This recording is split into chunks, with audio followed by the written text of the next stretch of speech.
Well, today we're going to look at a fun vehicle, and you say fun, and it's a Chrysler, kind of a base Chrysler, and it's a four-door post sedan? Yes, because wait till you see the interior.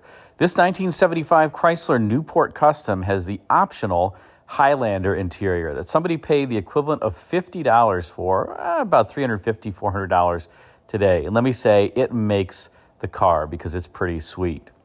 Now, a little background on the 1975 Chrysler lineup. In 1974, Chrysler would redesign its full-size C-bodies and go away from that fuselage-era styling that was really quite remarkable.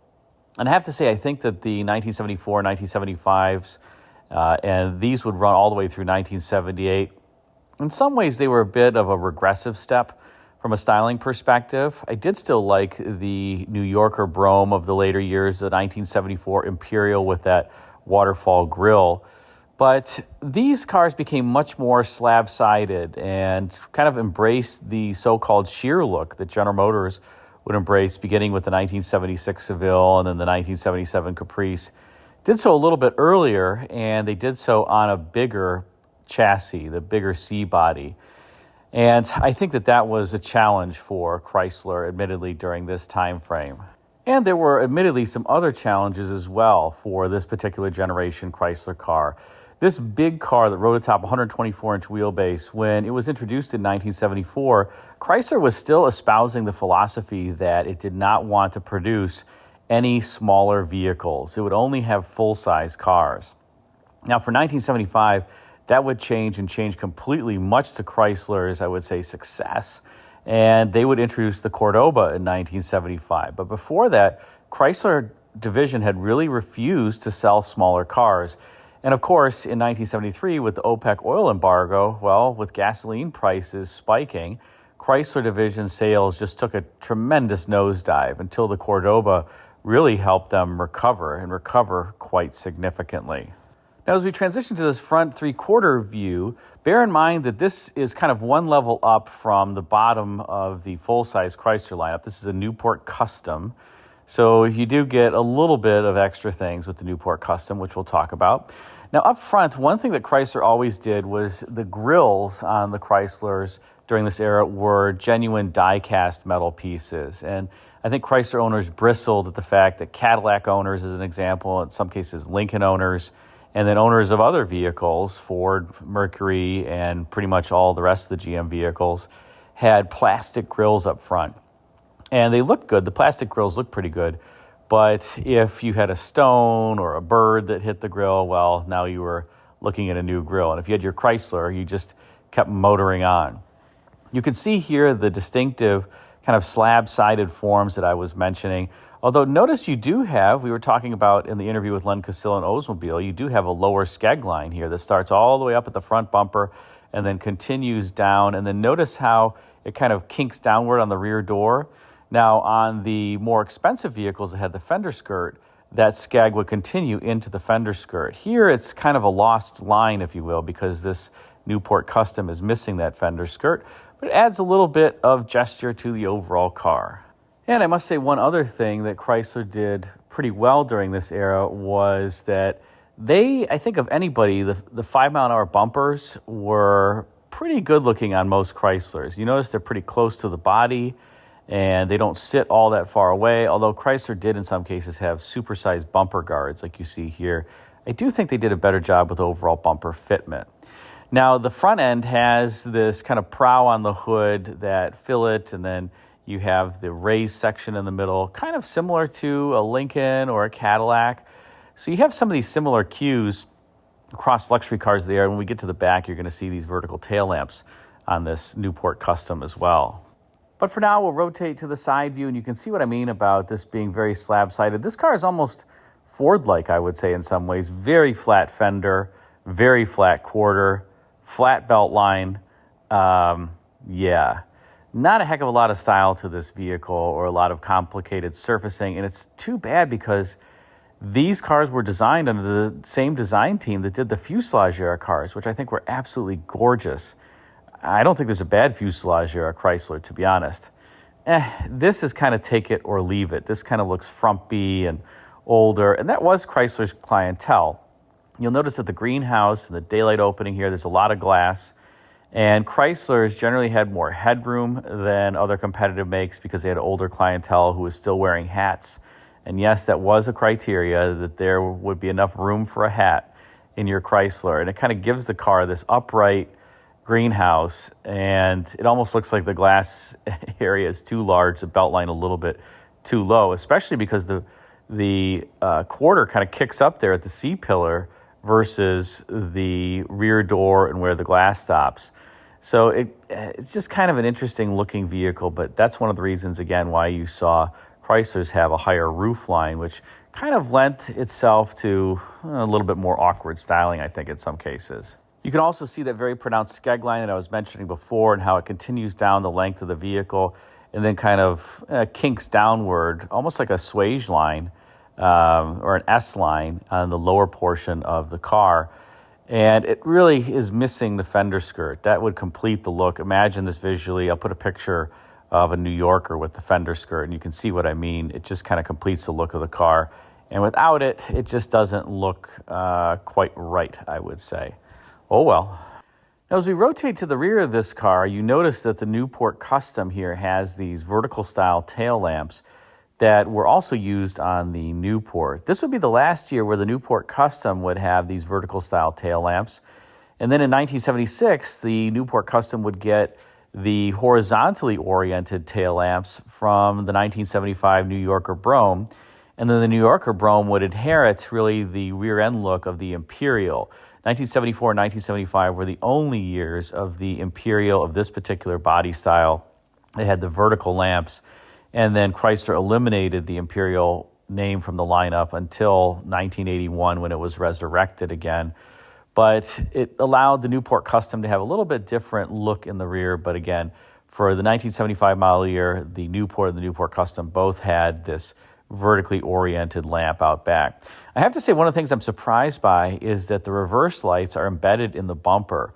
This was, again, during the era of the 5-mile-an-hour impact standard, and it was rare to see lamps in the bumper because they would often get damaged during that impact testing. But I think because this car has such large bumper guards that protrude so far, it worked, and it wasn't as problematic as it might have been on other vehicles. And so you have the lamps that are integrated into the bumper here. And one last view outside of this dead-on rear view where you can see those vertical lamps that kind of emulated the higher-end luxury cars like Cadillac. It was, again, interesting to me that Chrysler would do this on the lower-end car, the Newport and the Newport Custom. But aside from that, there's really not too much to the back end. A little bit of a crease in the middle of the deck lid, and otherwise it's flat with the quarters, the deck lid, and that surface kind of rises gently to the top of the quarters. You know, just not as cool as the fuselage. Oh well. Although you do still see some of that tumble home in the body where it's curving inward as it goes upward from the fuselage era, but by this time the fuselage era look was gone. And now we transition to the interior of this Newport Custom and the optional Highlander interior trim. Wow, take a look at that. How awesome is that kind of check pattern? And you get, of course, the divided front seat with the dual armrests, a mixture of cloth and vinyl. As I mentioned, this was a $50 option, and it was a relatively rare option. I don't think a lot of people paid for it, but boy, if I were going to get a Newport Custom, I certainly would. The standard Newport Custom interior you could get in all vinyl trim, as an example, and it just, it looked okay, or you could get it in cloth trim. But this was a very special cloth and vinyl mixture, and it looks great in this dark kind of color that matches the vinyl top on this car. So it's kind of a silver or gray, and then a red vinyl top, and then this red interior with the Highlander option. Pretty sweet. Here's a little bit better picture of the interior, and you'll notice that that Highlander trim is even on the door panel behind the pull strap. So Chrysler went all out when you got this Highlander trim, and whomever ordered this car, I guess they were had an interesting personality because they bought a car that really was not distinctive from the outside. In fact, it just blended in completely. But on the inside, Well, this certainly doesn't blend in and is very different. So I wonder what kind of a person bought that. But that's probably why this Highlander option wasn't checked on many various vehicles. Did you get that pun there? Checked? Ha ha. But I don't think a lot of the buyers checked it because they were pretty conservative, and Chrysler buyers were older and more conservative. And, well, such is life. In any case, this interior was also redone when the car was redone in 1974. And it's one of the few cars that features a center glove box. So this glove box is kind of identically accessible if you are a passenger or you're a driver. And that was an interesting philosophy from Chrysler not to put the glove box distinctly on the passenger side. And I think it actually wasn't a bad idea. Some GM airbag cars of the era did have that glove box in the center. And, well, didn't have to reach all the way over if you wanted your gloves or to get a paper out of the glove compartment. So I thought that was actually kind of a cool idea. They also added more air vents to the interior of these vehicles. The previous generation just had 4, and they added a few more, and they actually advertised that. Well, they never advertised the fact that the previous generation only had 4, and that I guess people should have complained if you owned the previous generation. In fact, either was fine. It was just kind of a marketing gimmick. Chrysler air temp air conditioning, which this car has, was great and frigid and cold, and the heat was also quite hot. Although Chrysler on these C-bodies employed an interesting philosophy where this was the early days of blending the heat with the air conditioning, and the air conditioner actually runs all the time on these cars if you have the heat in a cold position. And then once you move the slider bar for the heat about a third of the way through its travel, the air conditioning compressor will turn off. You'll hear this little relay click as you move that slider bar. And the thought there was that you might get some condensation on the windshield or inside the car, and Chrysler engineers wanted to keep it comfortable. So if your air conditioning compressor is running and you don't have the air conditioning selected in your C-body Chrysler from this era, it's not a defect. That is just how they operate, which is kind of bizarre. I don't know of any other company that did that on the non-automatic climate control systems, but Chrysler definitely did. Now, moving to the under-hood department in your Chrysler, the standard engine in the Newport Custom was the 400 cubic inch 2-barrel V8 engine that made 175 horsepower and 310 pound-feet of torque. Now, interestingly, that was the statistics for the 2-barrel. The 4-barrel 400 made 195 horsepower, but quite a bit less torque at 285 pound-feet of torque. So you got far more torque if you got the 2-barrel than you did if you got the 4-barrel. And kind of negated the fact that you paid extra for it. I don't know that I would have paid extra for it. If you went to the 440, which was standard in the New Yorker but optional in the Newport Custom, it made about 210 horsepower and 330 pound-feet of torque. So just a little bit more torque than the 400 that you see here.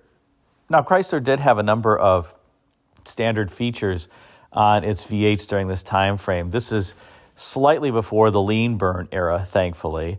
But they did have electronic ignition, and you can see the electronic ignition box on the firewall. That was good. You didn't have points to replace. It increased the spark plug life to 30,000 miles. But for those who know the Chrysler electronic ignition setup, it was okay. Oftentimes the ballast resistor would fail, and then the car would start and immediately stall and just wouldn't run. If you have a Chrysler of this era, just keep a ballast resistor in your glove box, and you'll be fine. They take like 5 minutes to swap out. And then you'll be back on your way, especially on a wet day. They always seem to fail on wet days. You'd see Chryslers by the side of the road because of the ballast resistor failures. And they didn't have great spark plugs during this time frame. I can't remember if they were using Champion or Prestolite, but neither was very good.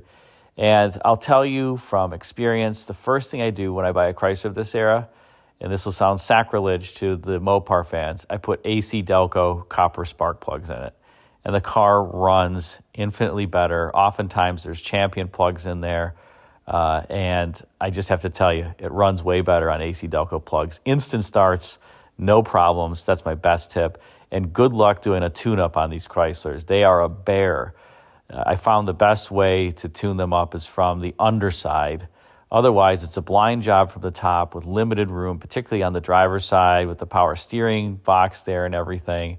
It's really tough. You got to get them from the underside, and you're going to get skinned knuckles. I can only imagine mechanics of this era hated when these came in because, especially on a hot summer's day when the underhood area was hot, you were just going to burn yourself. There was no way around that. But that was Chrysler during these days. And, the 400 itself and the 440 were great engines, and you got a torque flight automatic out back. These were, for those who don't know, these were unibody cars with torsion bar suspension up front, leaf springs in the rear. You can see the torsion bars here. It's endowed with a pretty stiff ride as a result. These are not floaty boats. Chryslers actually were decent handlers for the time. They didn't lean, they didn't wallow. So it's kind of strange. You'd think that their older clientele would have wanted a softer ride, but the way that they were set up was not for necessarily cruising comfort. But, that was just the way that Chrysler engineers decided to make their vehicles.